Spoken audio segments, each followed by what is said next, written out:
Bueno, y para continuar con la orden del día, pido por favor a los integrantes de la mesa redonda sobre reforma económica que nos hagan favor de pasar. Aprovecho para agradecer la presencia del embajador de Perú en México, Javier León Olavarría. Bienvenida y muchas gracias.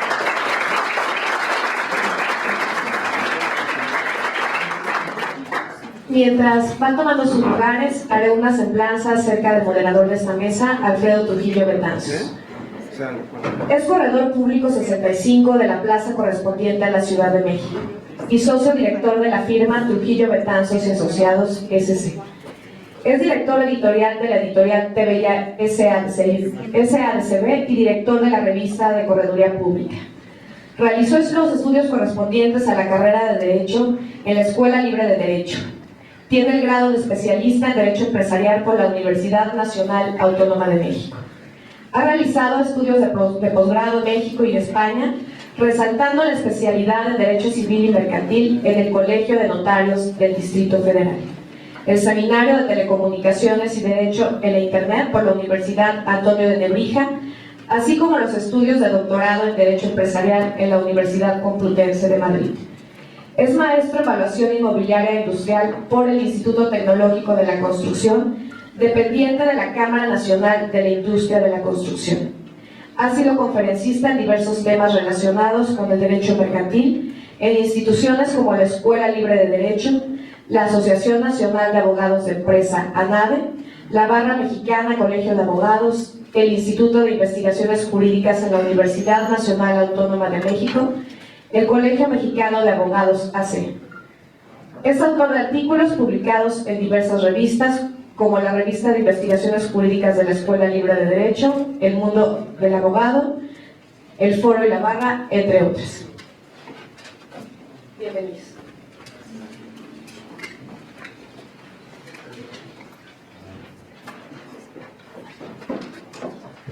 Muchas gracias, buenos días a todos. Muchas gracias a nuestros panelistas por aceptar esta invitación. Y me disculparán, soy un poco desordenado con los papeles, pero bueno, vamos a proceder a platicar un poco de esta reforma económica. Se inicia esta mesa con ese tema importantísimo. Ya nuestros panelistas hablarán sobre el tema, una reforma económica que resultó muy curiosa porque pues durante muchos años decíamos que necesitábamos unas reformas que eran fundamentales, pero que era imposible realizarlas, que la estructura de nuestro país impedía que se realizaran. Resultó que no fue tan complicado las reformas, obtener esas reformas pues no resultó tan complicado, pero en otro lado pues pasaron las reformas y al día siguiente que amaneció no cambió el mundo como muchos habíamos pensado, sino que parece que hay que hacer otros cambios más profundos o aplicar las reformas a lo largo del tiempo. Parece que aún queda un gran camino que recorrer en esa materia. Ahora se está hablando de que los países, ¿por qué fracasan los países? Que está tan de moda ese tema, y se dice que no es cuestión climatológica, no es cuestión de ubicación, no es cuestión religiosa, va mucho más allá de eso y es mucho más simple. Tienen que cambiar las instituciones tienen que pasar de una economía extractiva a una inclusiva, que parece que ese es el camino. Y para este tema, tenemos a nuestros panelistas expertos en el tema que nos van a hablar de esto. Déjenme presentarles, por favor, en primer lugar, a Carlos Álvarez Velasco. Carlos es contador público, egresado de la Universidad La Salle y cuenta con un diplomado en finanzas en el Instituto Tecnológico y de Estudios Superiores de Monterrey. Su experiencia es de más de 26 años en temas de gobierno corporativo, riesgo y cumplimiento. Carlos se desempeñaba como director de auditoría corporativa en Walmart de México y actualmente en Protiviti México como director de la práctica de auditoría interna and Business Risk desde 2010. Carlos ha dirigido proyectos en el sector detallista, construcción, servicios, consumo, manufactura y agro. Muchas gracias, Carlos, por estar aquí presente.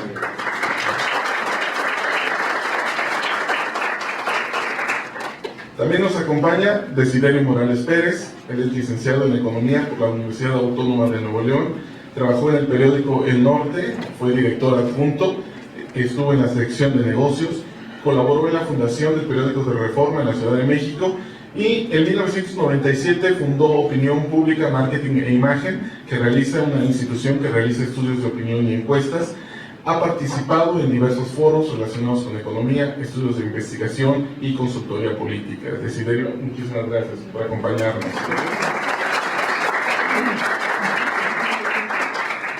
Y aparte después de un largo viaje, no estamos aquí a la vuelta. Muy bien. También nos acompaña Guillermo Farber. ¿Qué podemos decir de Guillermo? Le podemos decir mil cosas. Podemos decir que es escritor, licenciado en Información por la Universidad Iberoamericana, maestría en Administración por el Tecnológico de Estudios Superiores, ex ejecutivo de aseguradoras, ex funcionario público, ex microempresario. Ha publicado 30 libros, cientos de epigramas, miles de artículos, docenas de haikus, que hace rato me explicaba lo que era un haiku, cientos de entrevistas en radio, cientos de cápsulas de televisión y, como se autodefine él, catastrofista profesional desde hace 15 años.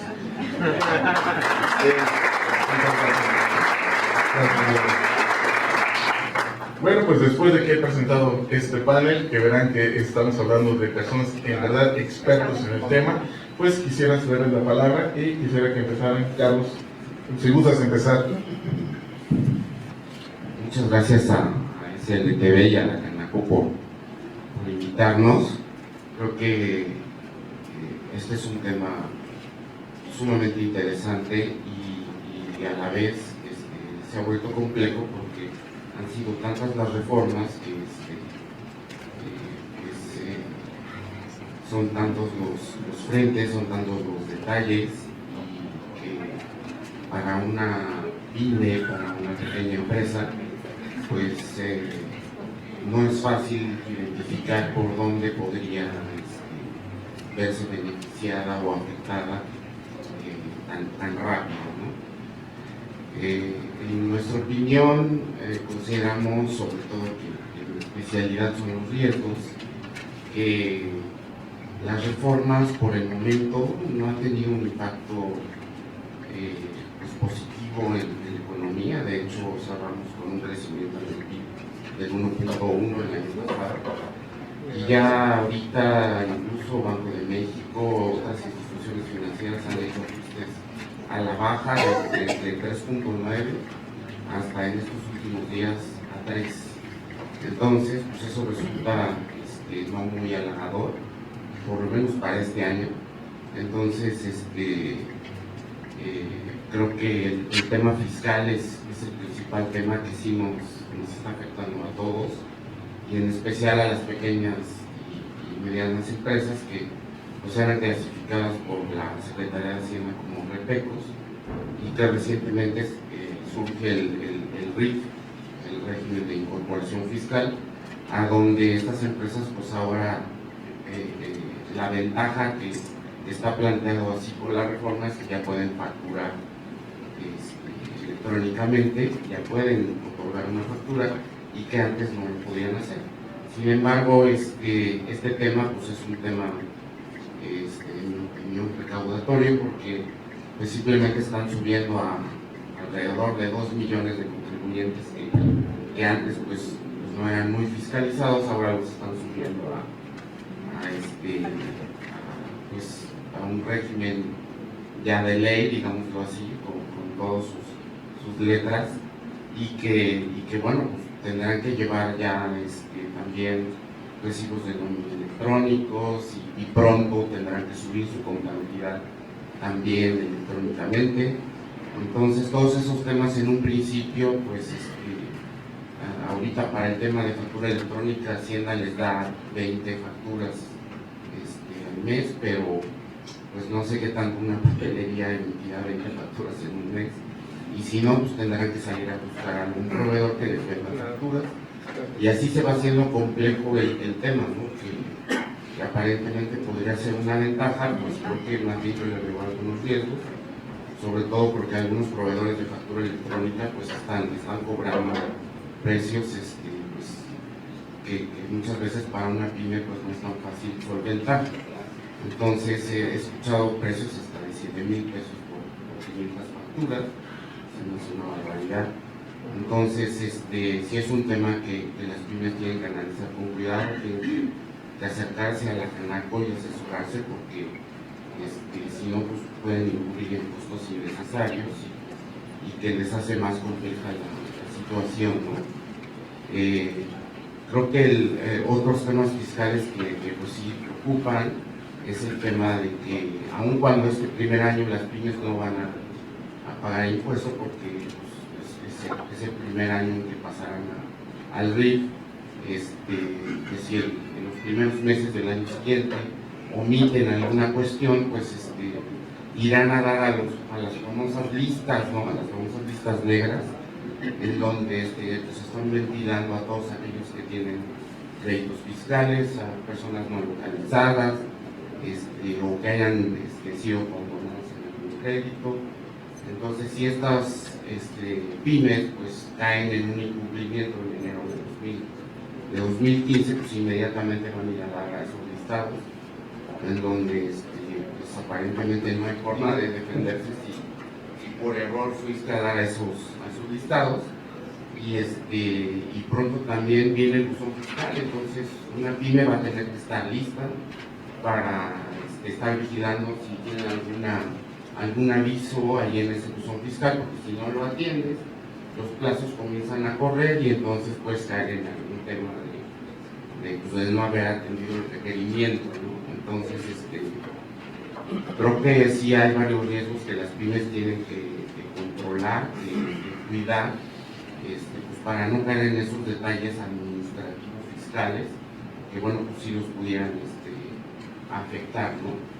En otras reformas, como dice el dicho, pues el diablo está en los detalles, y creo que mientras no veamos las leyes secundarias, no podremos ver los beneficios que pudiera tener la reforma energética. Por lo pronto hay un incremento en energía eléctrica en el primer bimestre para muchas empresas, alrededor del 20%, y esto entiendo porque los hidrocarburos están creciendo para las principales plantas de CFE que generan electricidad.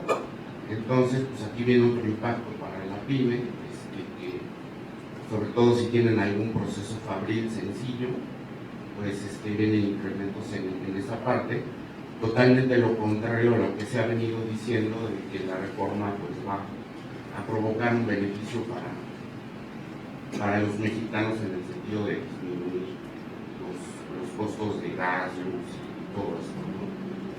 Y por el otro lado, yo les comentaría que bueno, pues en los foros, en las pláticas que he estado en las últimas semanas, sobre todo esta semana en un foro de tecnología de Alemania, bueno, pues el tema para México pues es complicado, porque mientras otros países, por ejemplo, se hablaba en este foro de que Estados Unidos tiene en este momento, está generando en los últimos 3 años 150,000 solicitudes de patente, en segundo lugar Japón y en tercer lugar Corea. Entonces, toda Latinoamérica solo con 500 y México con 150. Entonces, pues sí hay un tema ahí de oportunidad que en el foro se platicaba, que era provocado principalmente por un tema de educación y de fomento al riesgo que no tenemos en México, tolerancia al fracaso y todo esto, para poder buscar innovación. Y bueno, pues en la medida en que no haya esa cultura, en la medida en que la educación no fomente pues la creación de escuelas de ingeniería, escuelas de tecnología de información, pues es complicado pues estar en un ambiente de competitividad cuando no existe como tal la cultura de innovación, ¿no? Incluso ponían un ejemplo de que en California incluso se festeja cuando alguien intentó hacer una innovación y fracasó. aquí en México como que se castiga, como que se oculta, no hay ese incentivo hacia la prueba y error, sino que bueno, pues nos quedamos siempre con lo mismo, ¿no? Entonces, creo que el gran tema para México pues debe de empezar más en la educación, y eso es lo que tiene que detonar muchas otras cosas que nos hagan mucho más competitivos y que hagan a los mexicanos mucho más orientados hacia temas de diferenciación, de competitividad, de innovación, ¿no? Entonces, creo que la reforma educativa se quedó corta. Es una reforma que no deja muy claro de qué forma surgen maestros como el de Matamoros, que está haciendo este experimento que replica de los ingleses y los hindúes, en donde se enseñan a los niños a que más bien aprendan en sus casas y vayan a la escuela pues, a practicar o a que les revisen las tareas, ¿no? O sea, un esquema educativo completamente inverso al que pues, se tiene de forma tradicional, ¿no?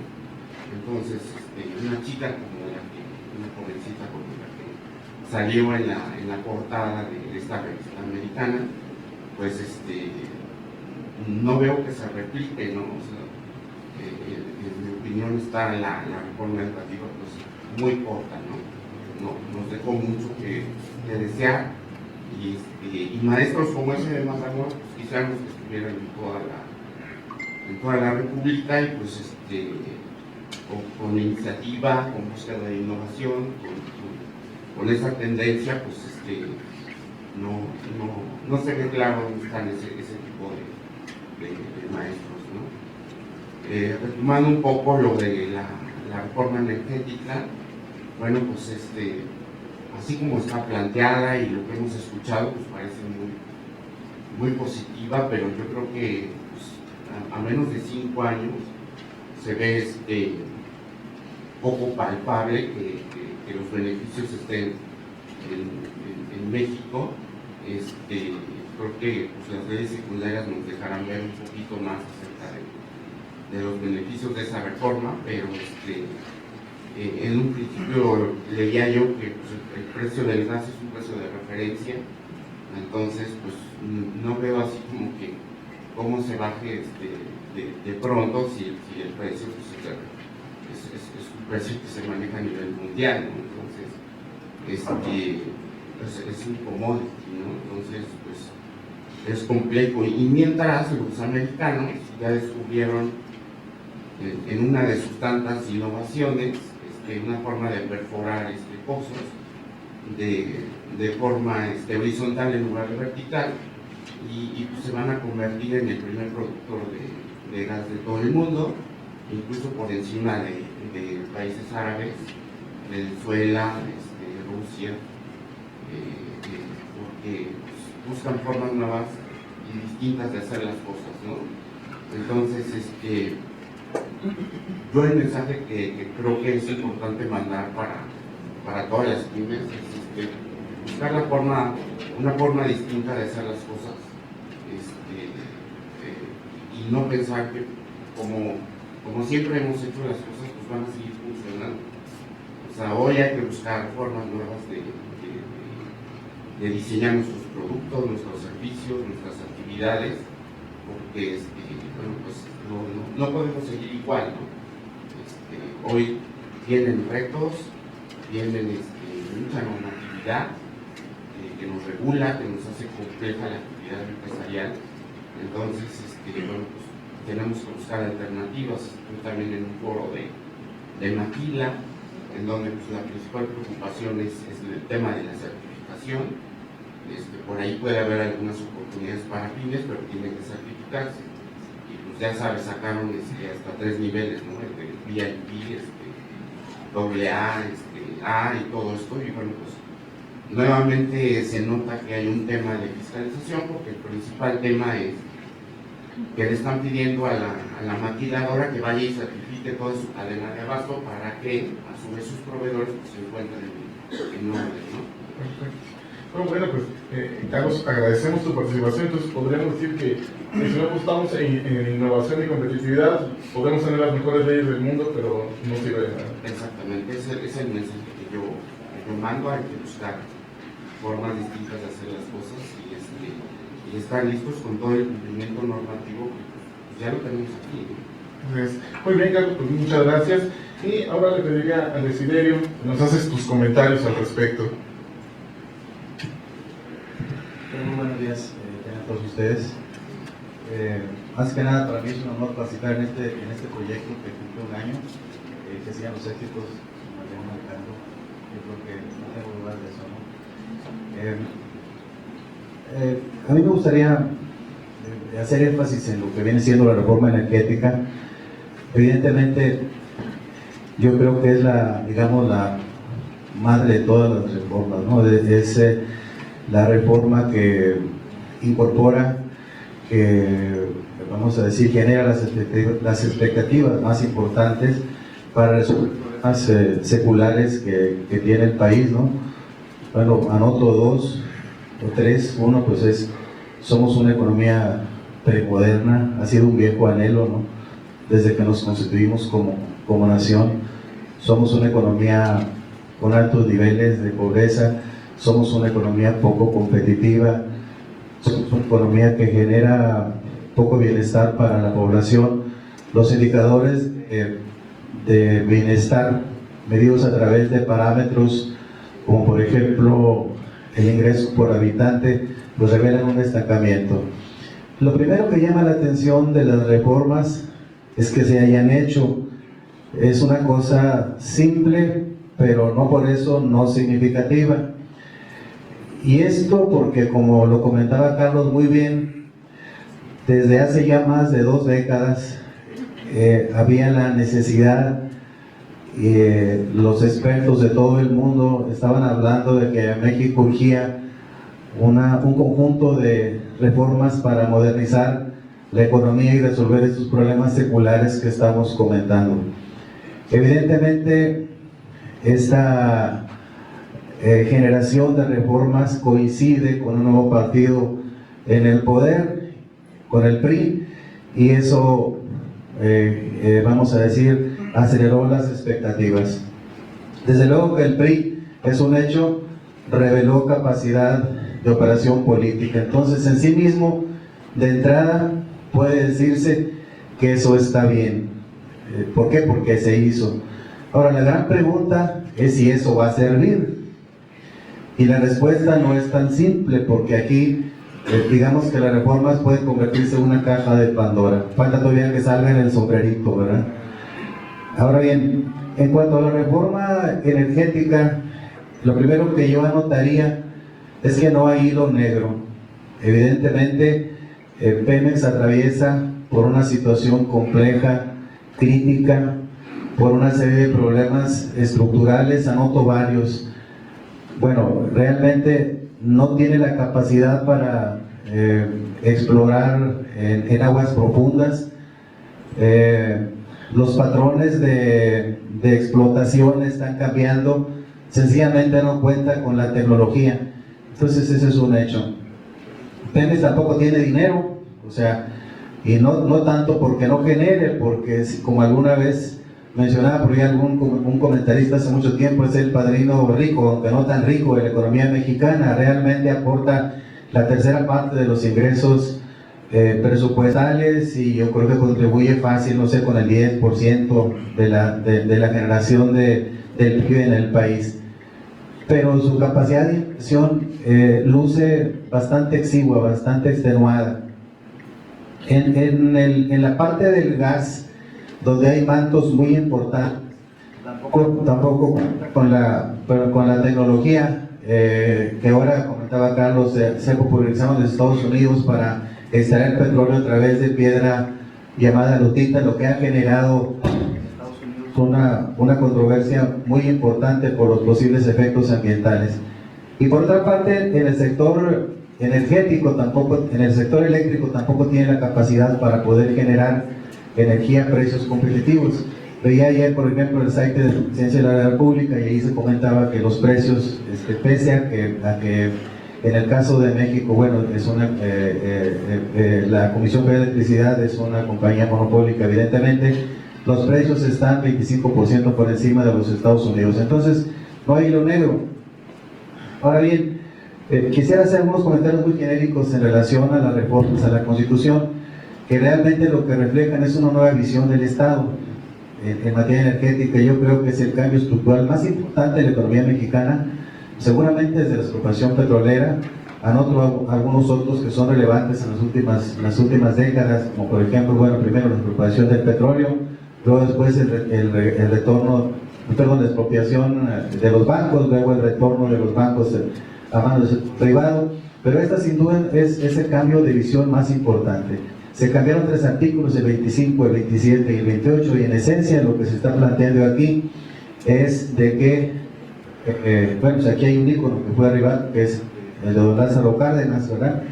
Y realmente lo que se está planteando aquí es que el sector privado del país va a poder participar en el negocio, digamos, energético del país en términos generales, ¿no? Una serie de figuras que han trascendido a la prensa y demás. Es un cambio enormemente significativo. Yo simplemente diría y que, bueno, acotaría, por ejemplo, algunas figuras que se están contemplando que van a dar de qué hablar y que van a pasar a los comentarios de los medios en la medida en que, como decía Carlos, se vayan sacando todas estas cosas que son relevantes para lo que va a venir el sombrerito, ¿no? Que son las leyes secundarias, que son las figuras de participación del sector privado. Desde luego que es importante anotar que este esquema de reforma fue más ambicioso que el que se está planteando originalmente, es importante. Ahí el PAN de alguna manera ejerció presión, ¿verdad?, para que el proceso de apertura fuera más abierto que el que el PRI había planteado en principio.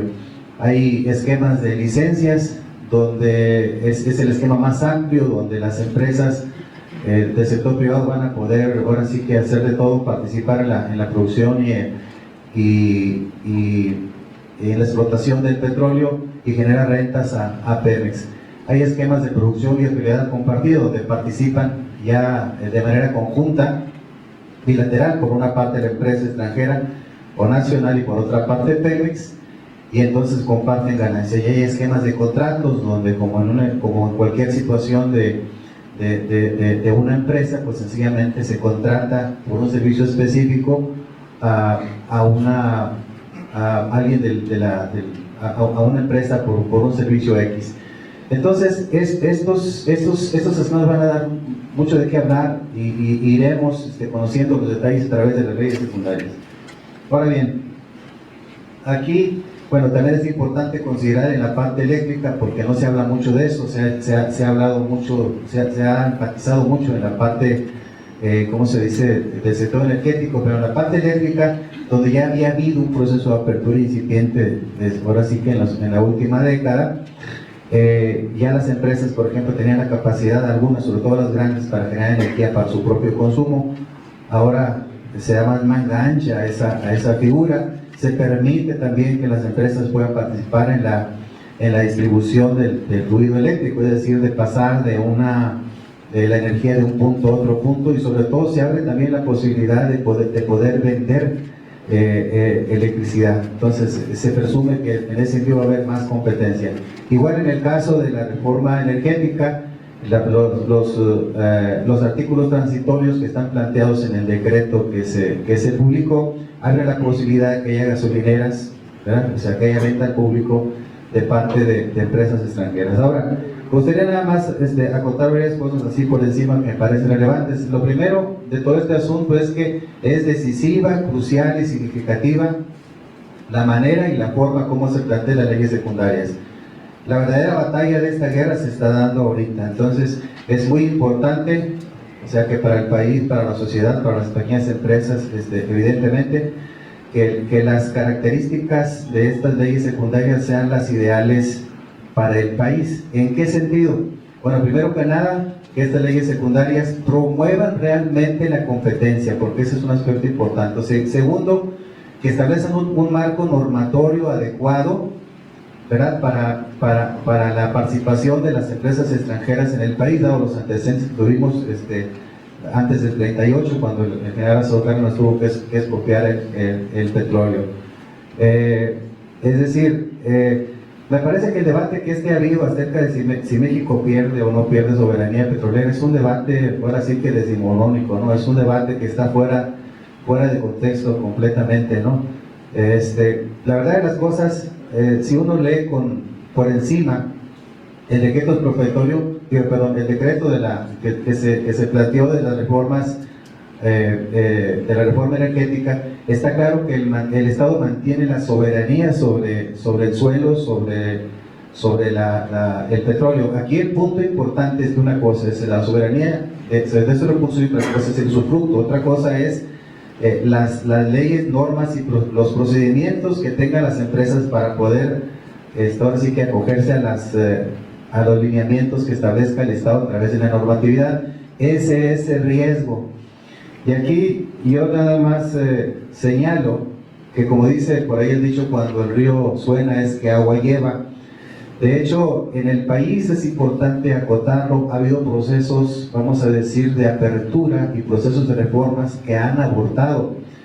Yo anoto oportunidades históricas que se han perdido, yo anoto dos. O sea, la más significativa me parece el fenómeno primero de la expropiación de la banca, y luego después el retorno de la banca al sector privado, que generó muchas expectativas y que finalmente devino en un esquema, lo digo partiendo de los datos, sencillamente, no es un juicio lógico, es un juicio de carácter fáctico, es un juicio de hechos. O sea, finalmente lo que terminamos aquí fue en una situación donde un conjunto de bancos que son extranjeros, lo cual no tiene nada que ver, en cierto modo, si tuvieran el marco regulatorio adecuado, se posicionan del mercado nacional, y la función central y medular de la banca, que es uno, ofrecer crédito, es decir, y dos, ofrecer tasas de interés baratas, no se da.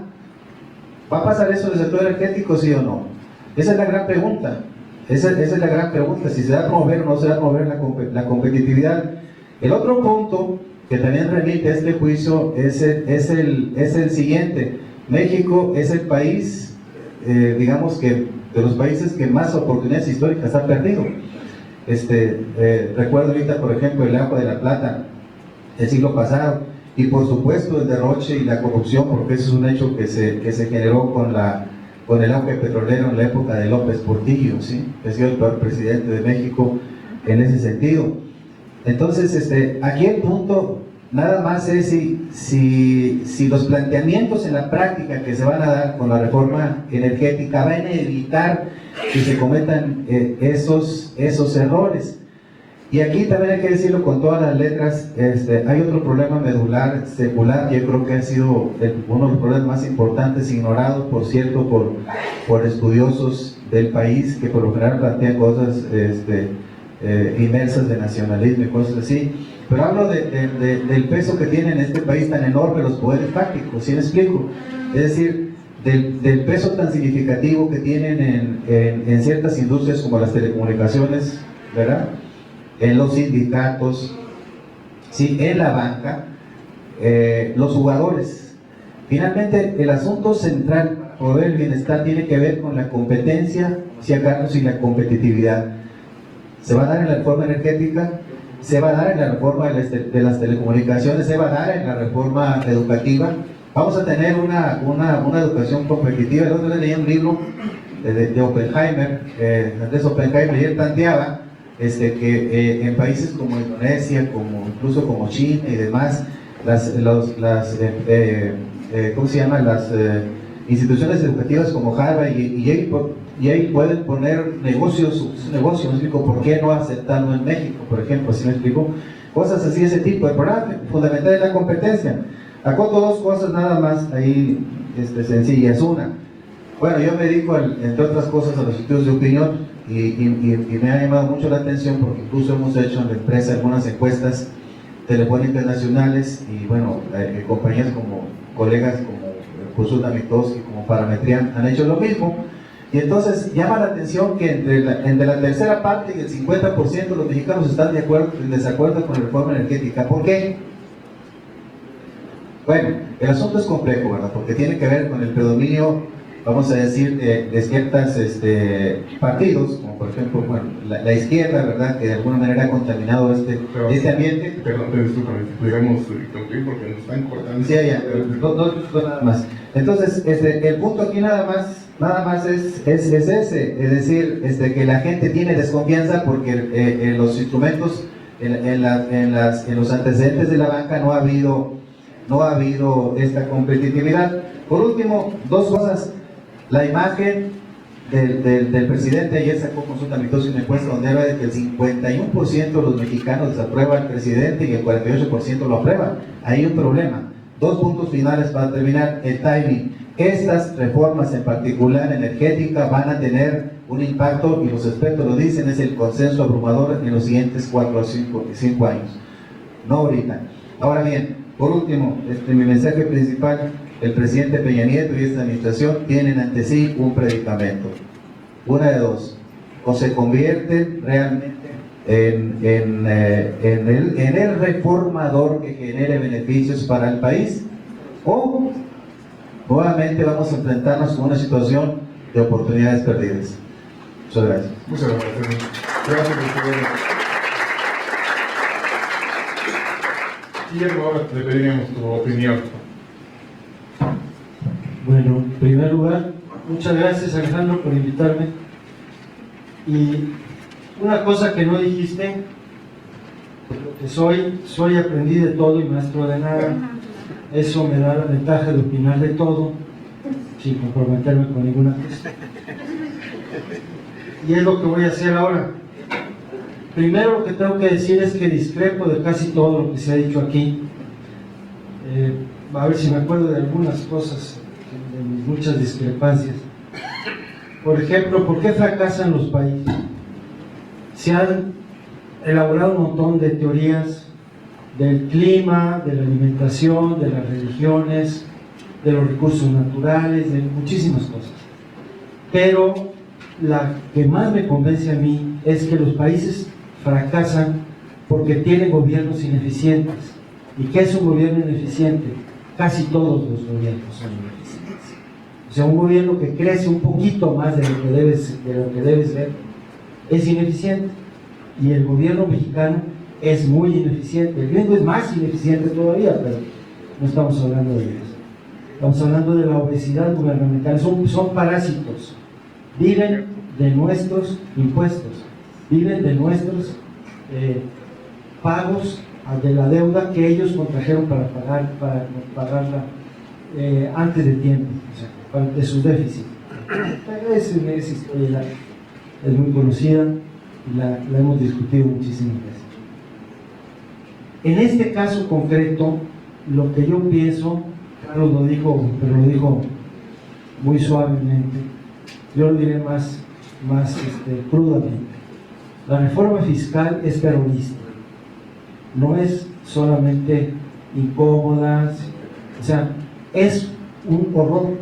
Va a meter a muchísimas empresas pequeñas y individuos en un problema gigantesco.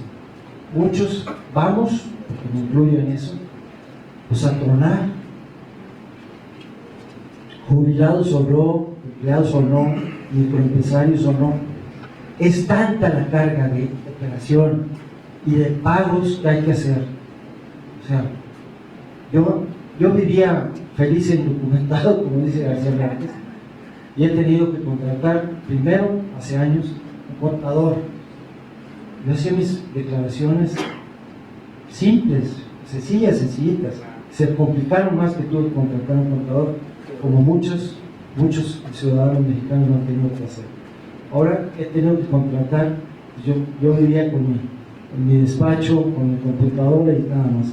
Ahora necesito una secretaria que va temporalmente a hacer, controlar algunos papeles que no tenía por qué llevar antes.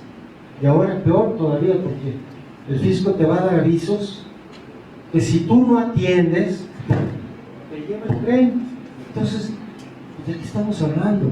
O sea, tenemos, pues, yo me acuerdo, 32 años de reformas tecnocráticas que en todos los casos se dice, estábamos sentando las bases para...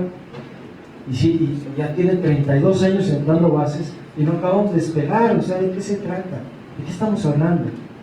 Estamos hablando de un gobierno, de una clase política parásita que nos explota simplemente. ¿Hasta dónde? ¿Hasta dónde se puede? No se puede ya. O sea, realmente el hecho, el recule que dio el gobierno hace algunos días de la reforma fiscal, prometemos que no va a haber más impuestos. A ver, ¿qué pasó ahí? La arrogancia que tuvieron en un principio, porque salieron con su reforma fiscal con una arrogancia despectiva impresionante, de pronto se echan para atrás. ¿Qué pasó? ¿Quién sabe qué pasó? Pero obviamente se asustaron, no sé qué vieron, no sé qué notaron, se asustaron muchísimo. Entonces, a mí me da la impresión de que estas reformas, he hablado con algunos microempresarios, mini empresarios, son como las muletas que te da alguien para que puedas caminar después de romperte las piernas. O sea, mejor no me rompas las piernas y no necesito tus muletas, ¿no? O sea, como que están las cosas al revés.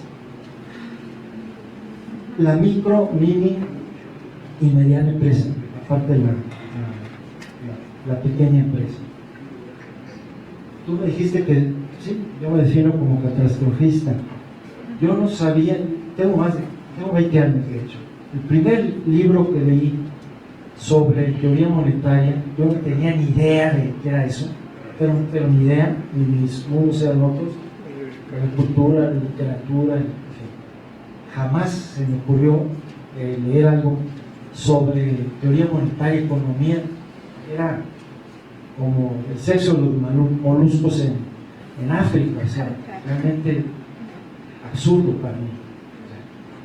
Pero yo escribí una novela en que describía a un candidato hecho por el sistema, obseso sexual, con una esposa enferma, una serie de cosas. Así. Lo escribí en el 90, lo publicó siglo XXI en el 92, y en el 94 mataron a Colosio. Entonces me empezaron a hablar muchas gentes. Oye, ¿tú sabías de qué se trataba? Porque es como el anticipo, casi como el guión, ¿no? Me entró tanto miedo que me fui a Dallas, Texas,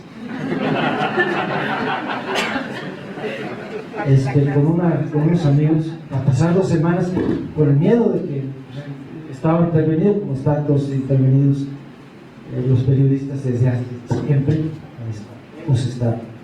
Entonces me dio miedo que algún subteniente de la sección segunda del ejército o del CISEN o de saber quién, pues, entre que son peras, son manzanas, me agarran y tú sabías. Pues yo no sabía nada, yo lo escribí 4 años antes, pero bueno. Y me aburría mucho en esos 2 semanas, me aburría mucho. Fui a una librería y vi un libro que me llamó muchísimo la atención, Bankruptcy, 1995, así, y hablaba del posible quiebra financiera de los Estados Unidos en 95, lo escribió en el 93. Lo empecé a leer y está bien escrito, tan claramente escrito. Uno de los hombres más ricos, uno de los empresarios más importantes de Estados Unidos en tiempos de Reagan. Entonces no era ni del Partido Comunista, ni mucho menos, o sea, muy nuevo para él. Y hablaba del problema fundamental que ahora le está tronando a los Estados Unidos, la deuda bestial que le dejó Bush, papá, y que incrementaron Bush hijo, Clinton, Obama ahora, etc. Y que ya es de locos. Estados Unidos no es solo el mayor deudor del mundo, sino el mayor deudor en la historia de la humanidad.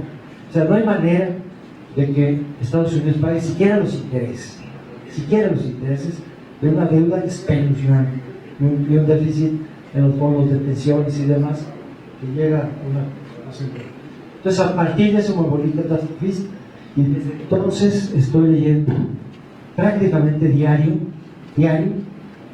10 horas, 14 horas sobre estos temas económicos y demás. Tengo una columna en la revista Vértigo que habla de eso, o economía, en el pitoreo de los economistas, huecos, o economía.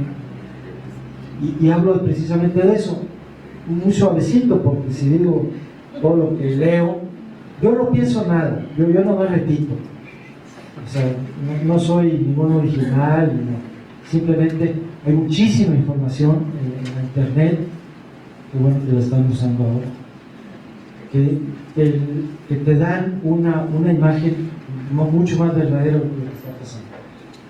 Y lo que está pasando ahora es que está empezando a tornar la crisis que tengo 20 años no de prever yo, sino de leer a cientos de analistas que ya venían. Entonces, cuando dicen eso de que nadie previó la crisis del 2007, del 2008, por favor, o sea, fueron cientos de analistas los que dijeron exactamente no solo que viene, sino por qué viene, por qué se está dando, cuáles son los remedios, cuáles son las implicaciones, todo, absolutamente todo.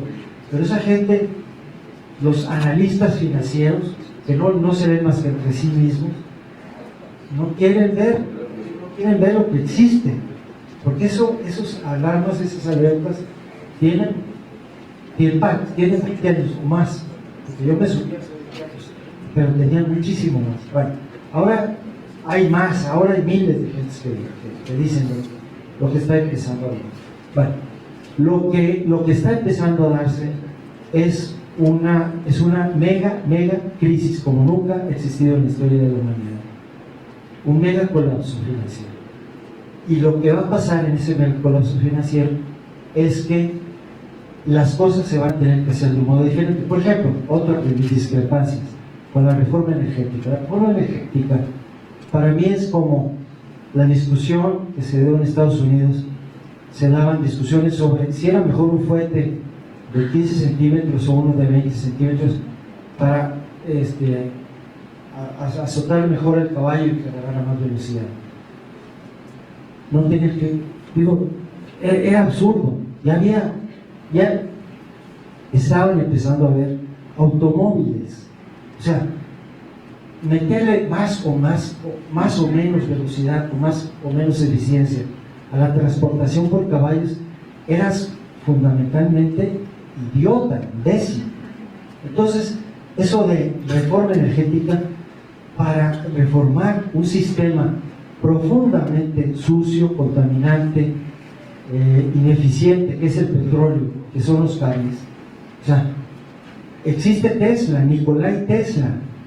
O sea, tenemos manera, ya existen miles de patentes, han sido reprimidas, pero ya existen, aprobadas incluso, de producir energía barata, energía en tu casa. Digo, voy a simplificar un poco, pero imagínate que tienes un aparatito como este sombrero en tu casa, con una antenita, y de ahí bajas toda la energía. La Tierra es un magneto, es un imán. Entonces, toda la energía que necesitamos está ahí, o en el sol, o donde ustedes quieran. No necesitamos quemar nada, no necesitamos conducirlas por alambres. ¿Saben por qué el gran patrocinador de Nikola Tesla lo cortó, le canceló todo eso, le quemó su antena, una torre enorme que tenía para experimentos? Porque era J.P. Morgan, John Pierpont Morgan, era su gran patrocinador. Pero cuando se dio cuenta de que esa energía barata, energía gratis en realidad, le ponía en riesgo su monopolio del cobre, o sea, ya no tendría que transportarla por alambres, le canceló todo. O sea, qué gente tan verdaderamente miserable fue J.P. Morgan, ¿no? Pero así son en general los monopolistas. Se aferran a sus tecnologías, pero la verdad es que ya no necesitamos el petróleo en absoluto. Entonces, eso de que se explote mejor, pues a mí me parece totalmente irrelevante. Y finalmente les quiero dejar, no sé si les informé algo, no sé si es el caso, pero les quiero dejar una inquietud. En el megacolapso que viene, que ya empezó, Ya empezó. Está nada más esperando que ocurra en detonar abiertamente. Pero se va a dar. No hay manera de detener. Los únicos que van a sobrevivir son los que piensen, o pensemos, vamos a ser optimistas, como microempresarios. El microempresario, yo le tengo un profundísimo admiración a los microempresarios. Creo que son profundamente conocedores, digo, para tolerar a los gobiernos federal, estatales y municipales y delegacionales que los atosigan de una manera inmisericordia, para torear con ellos, nada más para torear con ellos, y con la competencia, y con los proveedores, y con los clientes. O sea, de veras que, en fin, las empresas grandes, las empresas medianas, las industrias, hoy funcionan muy bien, ¿no? Digo, dentro de lo que podemos criticar. Pero todo eso se va a caer durante un tiempo, no sé cuánto tiempo, pero durante algún tiempo todo eso se va a interrumpir. O sea, las cadenas productivas grandes, los Walmarts, los Seat, los Amos, todo eso, los DuPont, o sea, todo eso se va a interrumpir porque va a haber un colapso gigantesco. Entonces, lo único que va a sobrevivir es el microempresario, la mentalidad de sobrevivencia, de abastecimiento local muy cercano. Entonces, en ese brinquito que vamos a dar, yo no sé, mucha gente va a morir, realmente va a morir, mucha gente va a perecer. Esta ciudades tan grandes como esta, pues imagínense sin metro, o sin agua, o sin electricidad, o sin abasto, o sin cualquiera de los múltiples sistemas que solamente funcionan interrelacionados, y es un milagro. Yo ya trabajé algún tiempo en el departamento del Distrito Federal cuando el regente era Oscar Espinosa, y solía empezar siempre así. Decía, es que critiquen o no critiquen al regente, tienen que darse cuenta de que es un milagro que esta ciudad funcione. Es un milagro cada milisegundo, y sigue funcionando. O sea, los semáforos se prenden, todo funciona mal si ustedes quieren, nos saturamos en el tránsito, lo que ustedes quieran, pero funciona. Bueno, va a llegar un momento en que eso va a dejar de funcionar pronto, lo vamos a ver pronto, no sé si este mismo año, el año próximo, no sé. En ese momento, yo creo, no sé qué va a pasar, digo, no tengo bola de cristal, pero sí tengo la esperanza de que si pensamos como microempresarios, todos terminaremos siendo microempresarios, porque va a ser la única forma de sobrevivir. Si no pensamos como microempresarios, pues nos va a llevar el tren. Si pensamos que siempre vamos a tener el superávit en la esquina, con los abastecimientos de todo, que los semáforos van a estar funcionando, pues eso no va a ocurrir. Ese sería mi mensaje. Pensar como microempresarios es la única esperanza que tengo. Muchísimas gracias, Guillermo.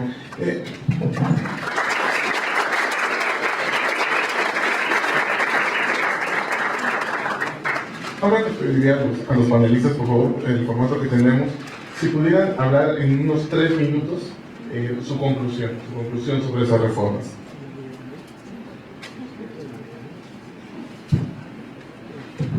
Bueno, mi conclusión en general es que el tema fiscal es algo que todas las pequeñas y medianas empresas tienen que estar atentas. Puntualmente hay que enfocarse a los puntos que comenté.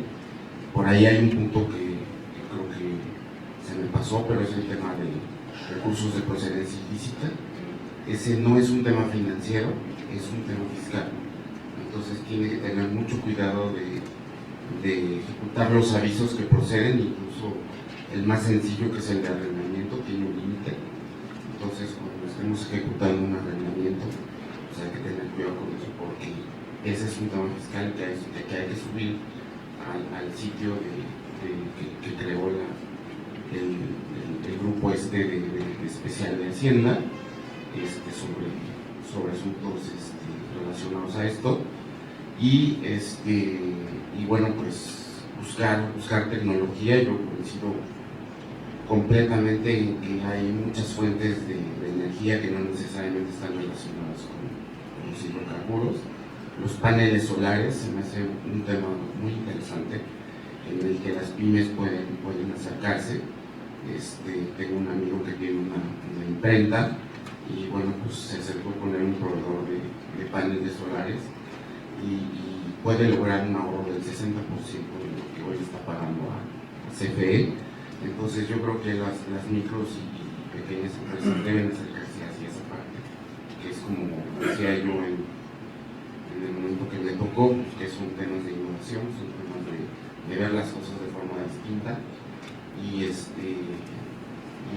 esa forma encontrar beneficios para su empresa, ¿no? Y en otros temas, como les decía, no hay de otra con la educación. O nos orientamos más hacia tecnología, hacia matemáticas, hacia sistemas, hacia ingeniería, hacia eso. Hoy hay una escasez de ingenieros petroquímicos, incluso de médicos. Estaba viviendo un anuncio del Seguro Social. No hay especialistas, hacen falta especialistas en varios temas de medicina. O nos orientamos más hacia esos temas o no hay otra salida, ¿no? Vamos a tener que seguir importando todo lo que se parezca, ¿no? Y coincido en que no hay beneficios a corto plazo, si no es a 5 años.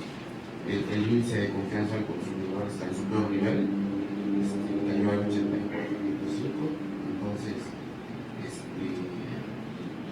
no se ve a corto plazo beneficios por ese lado. Pues por eso mi recomendación es voltear hacia la tecnología, innovación, educación tecnológica, para que podamos aprovechar oportunidades. Muchísimas gracias, Carlos.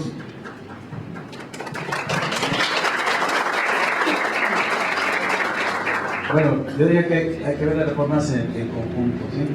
Aquí se ha hablado mucho de la reforma fiscal, evidentemente ese es el adefesio de las reformas, ¿no? Yo estaba con un amigo hace unos días que unió a los mexicanos en contra de Videgaray, ¿no? Y de todos los niveles, ¿sí?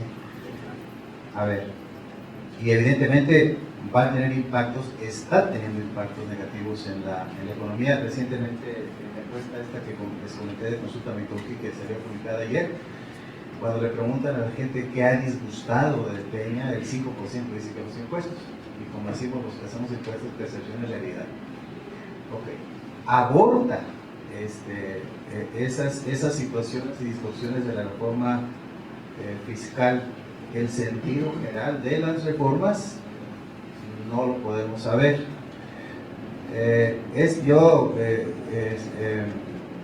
Me gustaría ser consistente con la imagen esta de Sonferito. O sea, sacaron eso y está bien, se esperaba y está bien. ¿Va a tener beneficios para la gente? ¿Quién sabe? Yo creo que esa historia está por escribirse. Yo no descartaría per se el beneficio potencial que pueda tener esto. ¿Se puede dar o no se puede dar? Hay que pensar que la economía y la política están interrelacionadas.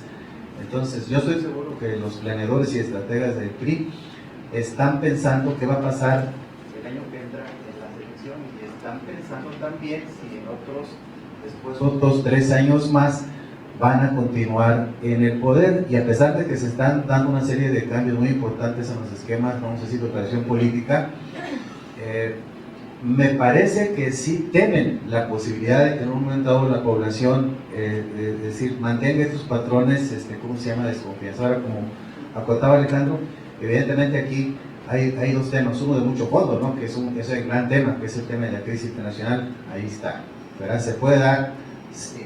Lo que dicen, vamos a decir, los expertos internacionales, los organismos internacionales, pues que esto no se va a dar, pero evidentemente pues a la mejor porque tienen ver en el entierro, ¿verdad? Sí, los problemas que trae la economía norteamericana son muy profundos. Está también el problema de la transición tecnológica en el sector mundial de energía.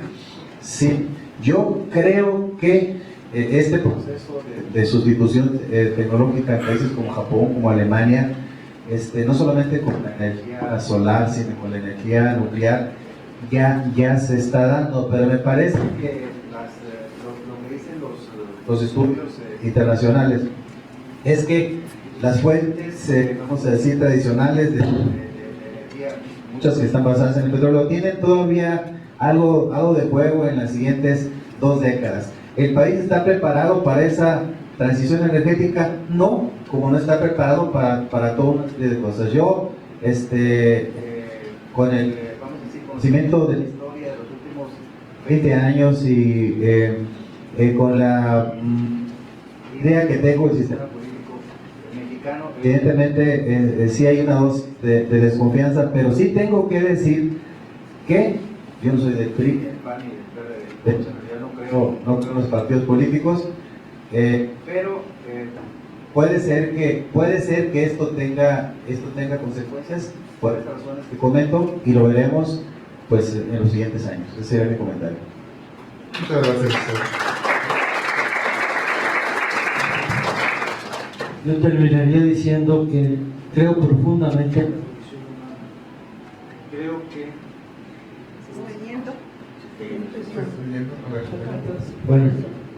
bueno, creo ya. El mundo la humanidad es mucho mejor hoy que hace 500 años o 1000 años o 1000 años. Mucho menos, parece que no, pero creo que sí. Menos cruel, menos primitiva, menos básica. Pero para eso necesitamos que la tecnología nos siga ayudando y que los gobiernos comiencen a ayudarnos. Hay un libro, no me acuerdo el autor, que es La economía como si la gente importara. Bueno, yo pediría un gobierno como si la gente importara, porque no lo tenemos, no lo hemos tenido en ninguna parte del mundo. Gobiernos como si la gente importara, porque siempre se les llena la boca de decir lo hacemos por el pueblo, por el bien, el futuro, pero no creo que tengan esa visión. Lo hacen para ellos mismos. El poder siempre trabaja para sí mismo, y es una miopía, yo creo, que nos sale muy caro. Entonces eso es lo que yo pediría. Para poder seguir evolucionando, la humanidad necesita gobiernos como si la gente importara. Muchísimas gracias.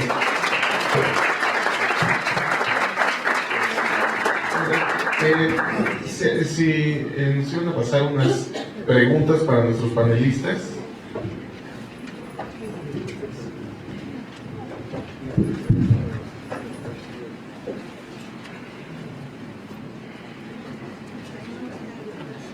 A ver, tenemos aquí 3 preguntas para nuestros panelistas.